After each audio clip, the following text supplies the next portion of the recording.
I was trying to keep up the pace as fast as I can, but this throbbing feeling made me feel stop, and it's really beginning to make me overwhelmed and shaking up with this vibration. Only from the left side of my waist. I was nearly getting caught up, and I was in front of two kiosks. One that fixed for cell phones, and the other one makes cotton candy with unicorns. And I was right in front of the Express. Well, a clothing line. All in the same area in a public mall of the center court. I was trying my best to stand up, but I was dropped down on the ground on my knees. And then I was really not sure if I can see anything at the moment. I was trying my best to breathe as much as I possibly can, but it feels like something is suffocating me around my waist, but mostly in this area. So the nice coworker who works for the kiosk for cell phones, he checked on me and see if I was alright. I was like, yeah. It was really hyperventilating for me just to speak, but I felt like I just need some water. And it's a good thing he brought me some of his ice cold water from a venti cup. Like a metal venti cup that keeps the ice water nice and cold. And by the time I was trying to get up after at least less than a minute, I tried to get back up onto the cart, trying my best to keep my balance, but instead I collapsed and nearly hit my head on the floor and nearly almost ended up breaking the walkie-talkie, which I was afraid about. I crouched my whole stomach like this, and it really made me feel so shivering. I can't be able to move around as much anymore. I felt so overwhelmed. In fact, I feel like I can't move around as much as I want to.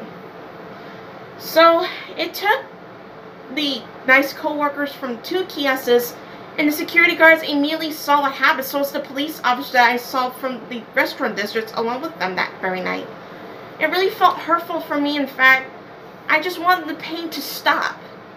I told that feeling in my stomach, can you stop already, please? And it felt really hard for me to move around. And no matter how much time I really want to make things right, and I really want to finish up the things I have to do, that pain will never stop. Just a couple minutes before that, I had to say that to my stomach. Well, wherever I had in mind. The thing is, I kind of refused not to get the ambulance here because I just wanted to do this all by myself, but instead, it felt so painful for me just to get up on my feet again.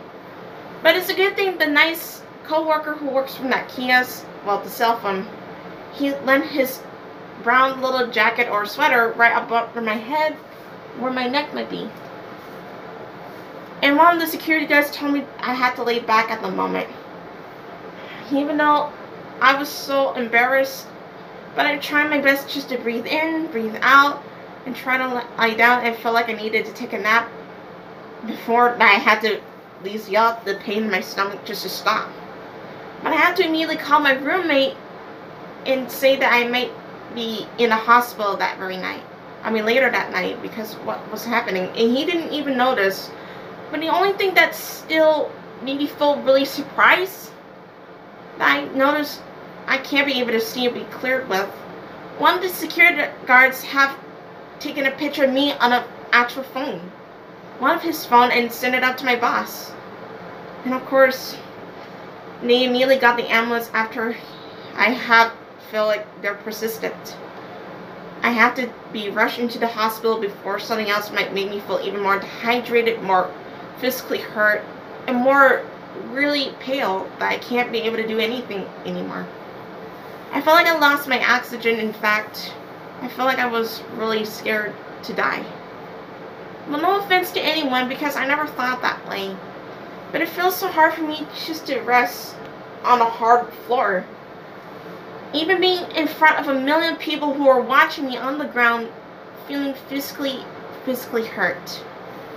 But I didn't even know I have abdominal pain right in here, coming up from the left, and now it just hit to the center of my waist and my stomach. Well, I'm not much of an not just describing this properly yet. due to my speech problems, God forgive me if I get everything like this all wrong, it's really hard for me just to move around or get in the right position for me to rest or relax myself.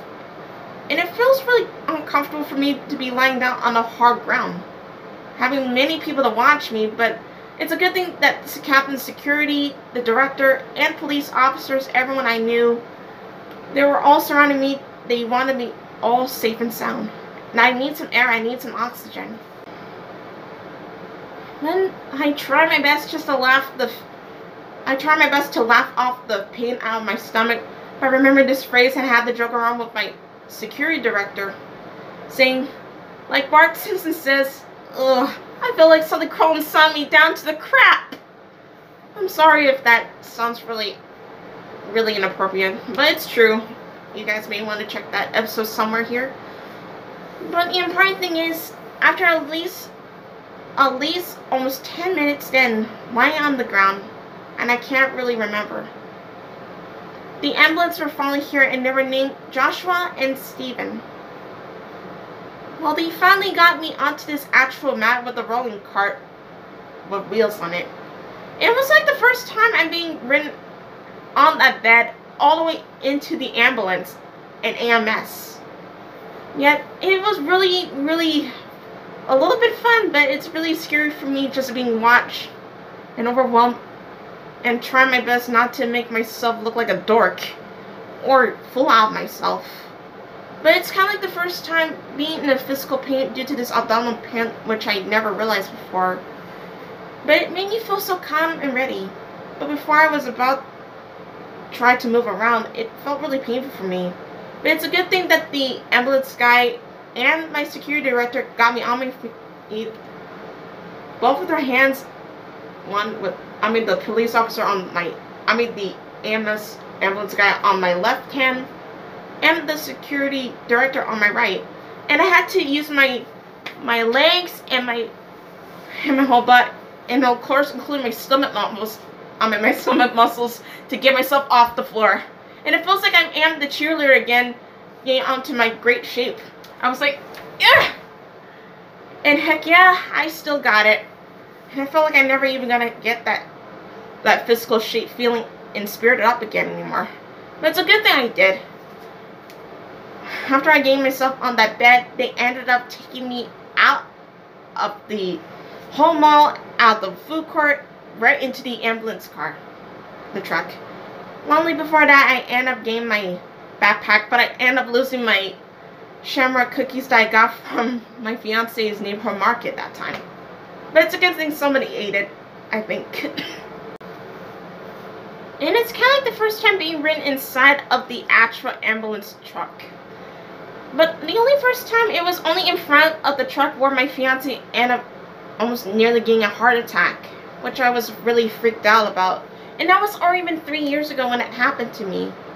And that was at least a month before that happened.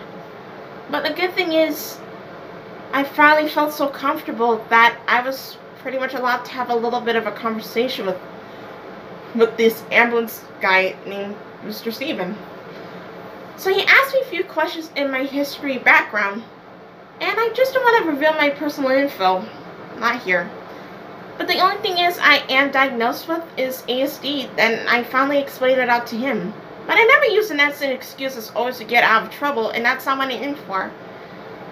And I explained to him it's only because of my fiance and my friends on the evening art, but mostly Danny Chen girl and her mom from this Autistic Ohio, they taught me that. And when I explained to him, he finally understood what I was saying. And I told him that being around with people that I encountered being around people online and in person made me feel less afraid of any other encounterment. I don't know if I remember saying that to him. But being around with those around me and who have the same feelings I have, it made me feel really okay and comfortable. And he felt really surprised that he knows that I am really independent. And despite that, things are really not the way how it seems to other people. But nowadays, I am doing my best just to overcome that feeling and that fear, including that obstacle that's been holding me down. And despite the fact I did not have abdominal pain, they nearly took me into South Strand. Well, the hospital. As you guys can see on the clip, how I easily get all the way up there. Hey guys, I will not be home until... Inside the ambulance truck, I kind of observe a little bit of it, and you can see me feeling physically in pain on the bed.